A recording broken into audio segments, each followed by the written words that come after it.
Nas páginas da Bíblia, os samaritanos aparecem como personagens secundários, quase sempre em tensão com os judeus.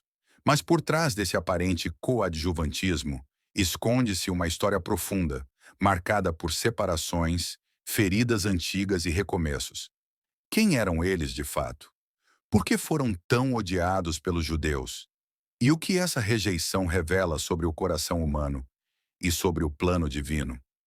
Para entender, é preciso voltar no tempo, até os dias sombrios do Reino do Norte, quando Israel foi dividido e começou a se afastar dos caminhos do Senhor.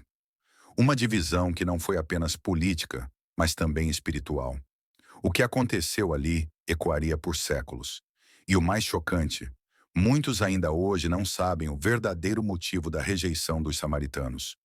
Tudo começou com a cisão do reino após a morte do rei Salomão, Primeiros Reis 12. Seu filho Roboão assumiu o trono, mas seu governo rígido provocou uma revolta. 10 tribos se separaram e formaram o Reino do Norte, conhecido como Israel, enquanto apenas 2 permaneceram leais a Jerusalém, formando Judá. A nova capital do Norte foi Samaria. À primeira vista, parecia apenas uma reorganização territorial, mas ali se plantava uma semente amarga. O Reino do Norte passou a trilhar um caminho de idolatria, rejeitando o Templo de Jerusalém e instituindo seus próprios centros de adoração. O distanciamento entre os dois reinos se tornava irreversível, e Samaria se tornaria, em breve, muito mais que uma cidade, um símbolo de ruptura e impureza. Os reis do norte, para evitar que seu povo fosse adorar em Jerusalém, criaram altares próprios e escolheram sacerdotes que não eram levitas.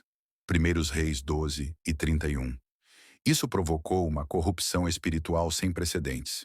Jeroboão, o primeiro rei do norte, introduziu 2 bezerros de ouro para serem adorados, um em Betel e outro em Dan, dizendo: Eis aí teus deuses, ó Israel.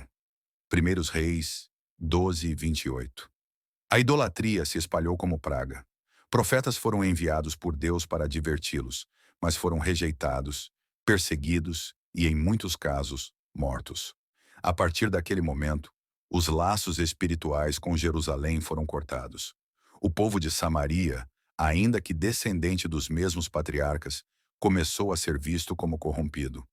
Mas a ruptura ainda estava longe de alcançar seu ponto mais sombrio.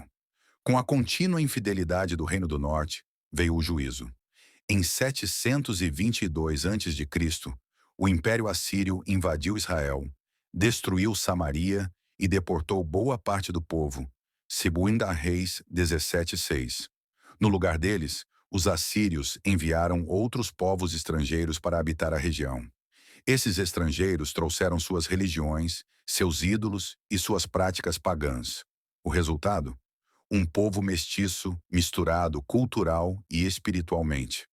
Os poucos israelitas que permaneceram começaram a se unir a esses povos, criando uma nova identidade. A partir daí, nasce a figura do samaritano, como conhecemos. Um povo visto como traidor, impuro, fora da aliança. Uma fusão que escandalizaria os judeus por gerações. Mas havia algo ainda mais impactante nessa história. Segundo o relato bíblico, Deus enviou leões para punir os novos habitantes por não adorarem o Senhor da terra. Segundo Reis 17:25. Temendo a fúria divina, os assírios pediram um sacerdote israelita exilado para ensinar os novos moradores o modo de servir ao Deus da terra. Esse sacerdote ensinou parcialmente as leis do Senhor, mas o povo continuou adorando seus próprios deuses. O texto afirma que temiam o Senhor e serviam seus próprios deuses. Segundo Reis 17:33. A religião samaritana se tornou um sincretismo. Um pouco de Javé, um pouco dos ídolos. Um culto híbrido, rejeitado por Deus e pelos judeus. A ferida estava aberta. Mas o que essa mistura espiritual nos ensina hoje? Nos séculos seguintes, os judeus reconstruíram Jerusalém após o exílio na Babilônia. Esdras e Neemias lideraram a restauração do templo e das muralhas. Mas quando os samaritanos quiseram ajudar na reconstrução, foram recusados. Esdras 4, 1-3. Eles disseram: Temos parte convosco, porque como vós, buscamos o vosso Deus. Mas Esdras respondeu com firmeza: Não nos convém edificar convosco a casa de nosso Deus. A dor da rejeição reacendeu o ressentimento. A partir daí, os samaritanos começaram a se opor ativamente à reconstrução, enviando cartas e criando intrigas. A separação se tornou inimizade, e essa hostilidade persistiria até os dias de Jesus. Mas por que os judeus recusaram sua ajuda com tanta veemência? A resposta está na pureza religiosa. Para Esdras e Neemias, os samaritanos representavam um culto contaminado. Misturavam o Deus de Israel com deuses estrangeiros. Para preservar a santidade do templo, era necessário exclusão total. Mas essa decisão, mesmo justificada religiosamente, teve efeitos devastadores. Os samaritanos, feridos e humilhados, construíram seu próprio templo no Monte Gerizim. Esse novo templo se tornaria rival ao de Jerusalém. Segundo Joséfo, historiador judeu do século I, os samaritanos alegavam que o verdadeiro local escolhido por Deus era o Monte Gerizim, não Jerusalém. A rivalidade estava consolidada. A guerra espiritual entre os dois povos tomava contornos dramáticos e irreversíveis. Com o tempo, os samaritanos desenvolveram sua própria Torá, os 5 primeiros livros de Moisés, com alterações que favoreciam o Monte Gerizim como local sagrado. Rejeitavam os profetas e escritos posteriores, focando apenas no Pentateuco. A fé samaritana tornava-se cada vez mais distinta. Já os judeus, com sua estrutura religiosa centrada no Templo de Jerusalém, passaram a ver os samaritanos como heréticos. O ódio cresceu tanto que, segundo relatos da época, era proibido um judeu sequer beber água tocada por um samaritano. A separação que começou como uma decisão religiosa, agora se tornava uma profunda ferida social. Mas o que Deus pensava de tudo isso? O Antigo Testamento silencia sobre uma reconciliação entre os dois povos. Mas no Novo Testamento, um novo cenário emerge, e é absolutamente surpreendente. Jesus, judeu de nascimento, decide passar por Samaria, João 4,4. Isso era incomum. Os judeus evitavam passar por ali, preferindo fazer longos desvios. Mas ele escolhe ir direto ao coração da ferida. Em Sicar, encontra uma mulher samaritana junto ao poço. Uma mulher marcada pela rejeição, pela vergonha, pela solidão. E ali, naquele encontro íntimo, acontece algo jamais visto. Jesus revela a ela que é o Messias, João 4,26. Uma revelação que não foi feita a nenhum dos líderes religiosos judeus. Por quê? A mulher samaritana, ao ouvir Jesus falar sobre água viva, fica impactada. Que teve 5 maridos e vivia com um homem que não era seu. Ainda assim não a condena. Pelo contrário, oferece-lhe vida.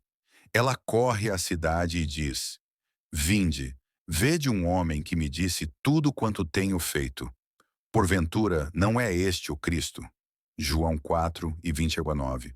Muitos samaritanos creram nele por causa dela. O que antes era ódio e divisão começa a se tornar um terreno fértil para a graça. Jesus, ao contrário dos homens, não via o rótulo de samaritano, via o coração.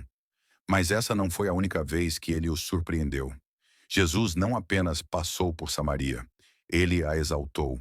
Em uma das parábolas mais conhecidas da Bíblia, ele escolhe um samaritano como herói, o famoso bom samaritano. Lucas 10:20-30-37. Para os ouvintes judeus, aquilo era um escândalo. Na história, um homem é assaltado e deixado meio morto à beira do caminho. Um sacerdote passa e não ajuda. Um levita também ignora. Mas um samaritano, aquele que deveria ser o vilão, o impuro, se compadece, trata das feridas e o leva para um abrigo. No final, Jesus pergunta: Qual destes 3 te parece ter sido o próximo do que caiu nas mãos dos salteadores? A resposta é inevitável: o samaritano. Jesus não apenas quebrou o preconceito, ele o desmontou por completo, mas a mensagem era ainda mais profunda.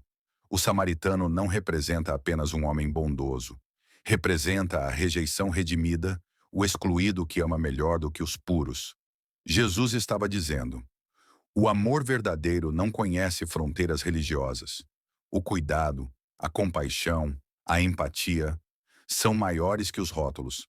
Essa parábola não foi uma história isolada. Era uma resposta direta à arrogância religiosa da época. e um espelho para cada um de nós.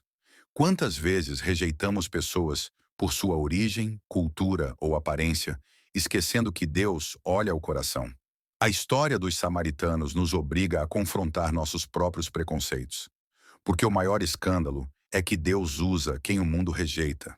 Mais tarde, após a ressurreição, os discípulos receberam uma missão clara: sereis minhas testemunhas em Jerusalém, em toda a Judéia e Samaria, e até os confins da terra. Atos 1:8. Sim, Samaria estava lá. Não como um obstáculo, mas como um destino sagrado. Deus queria que a salvação chegasse também aos samaritanos. Pouco tempo depois, o evangelista Filipe foi enviado para aquela região. Atos 8. E o que aconteceu ali foi extraordinário. Multidões creram, demônios foram expulsos, paralisados andaram, e muitos foram batizados em nome de Jesus. A terra da rejeição agora se tornava terra de avivamento. O que os judeus evitavam, Deus estava restaurando. Entre os que creram estava Simão, o mágico, uma figura enigmática e controversa. Ele havia iludido o povo com seus feitiços, dizendo ser alguém grande. Mas ao ver os sinais de Deus, creu e foi batizado. Atos 8, 9 a 13. A chegada do Espírito Santo àquela terra trouxe uma nova era. Pedro e João foram enviados a Samaria para impor as mãos e confirmar a presença do Espírito.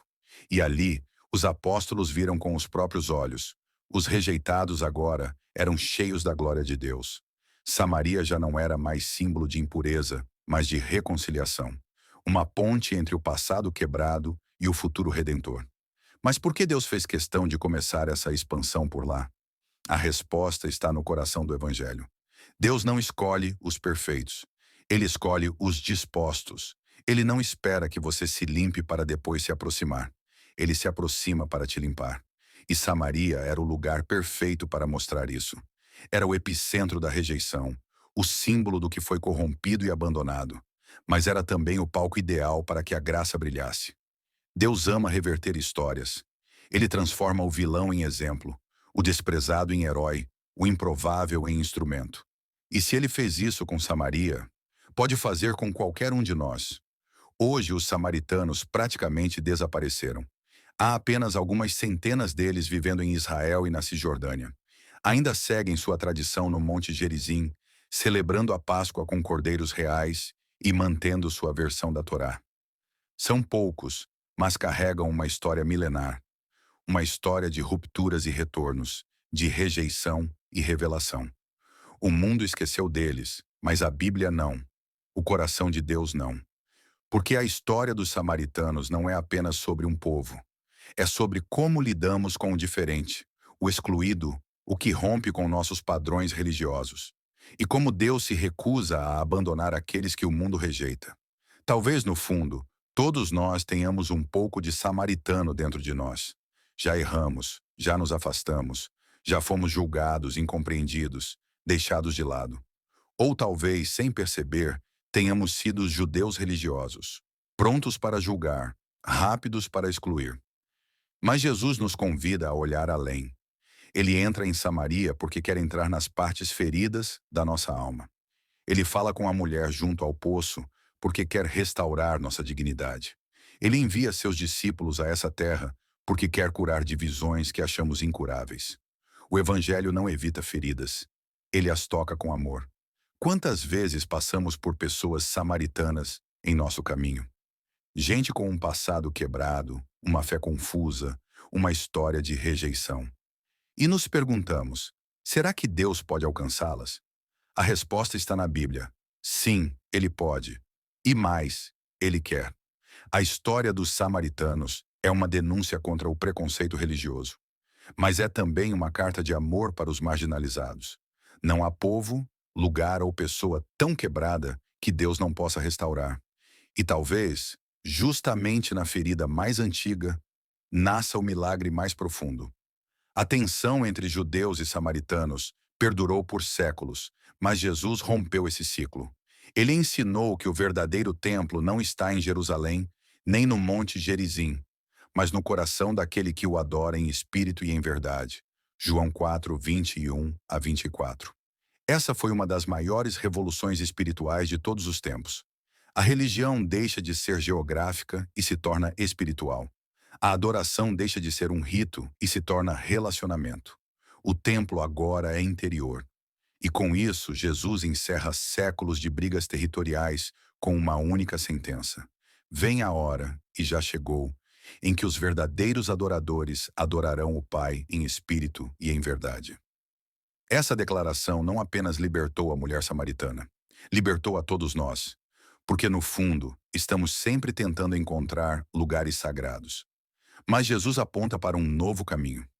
Deus não está preso a estruturas, a etnias, a geografias.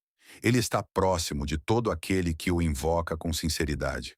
O Evangelho destrói muros e reconstrói pontes. O Monte Gerizim e o Templo de Jerusalém perdem sua centralidade diante de um novo altar. O coração quebrantado. É ali que Deus habita. É ali que Ele transforma. É ali que Ele nos encontra.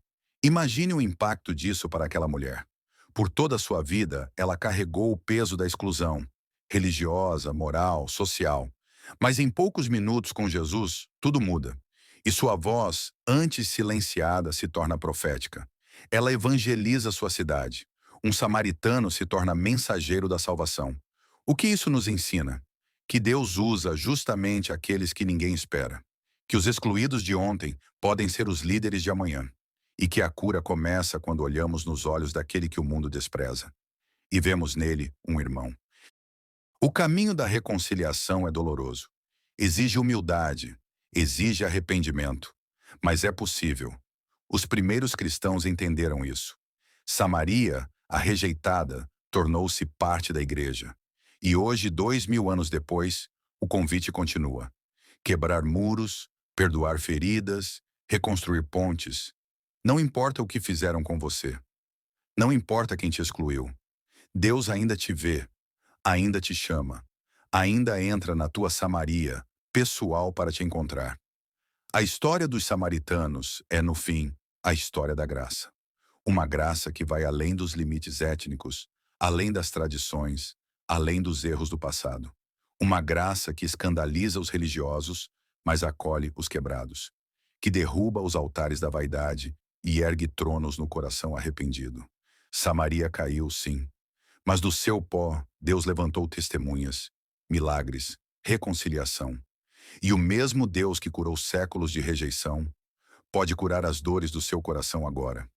Então, da próxima vez que ouvir o termo samaritano, lembre-se, ele não representa apenas um povo, representa uma jornada, representa o que Deus pode fazer com aquilo que foi quebrado, representa a vitória da misericórdia sobre o julgamento, do amor sobre o ódio, da verdade sobre a tradição cega. Representa a história que Deus ainda quer escrever com todos os que o mundo esqueceu, porque ele não vê como o homem vê, ele vê o coração. E se hoje você se sente como aquela mulher junto ao poço, rejeitado, confuso, perdido, saiba, Jesus está te esperando ali. Ele conhece sua história, ele conhece suas dores, e mesmo assim, ele te oferece água viva. O que antes era ferida, agora é fonte. O que antes era exclusão, agora é encontro. Você não é invisível, você não está fora da aliança. Você é parte da história. E como os samaritanos, pode ser reescrito, restaurado, redimido, por um Deus que ama ir até os rejeitados, para revelar o seu plano mais glorioso.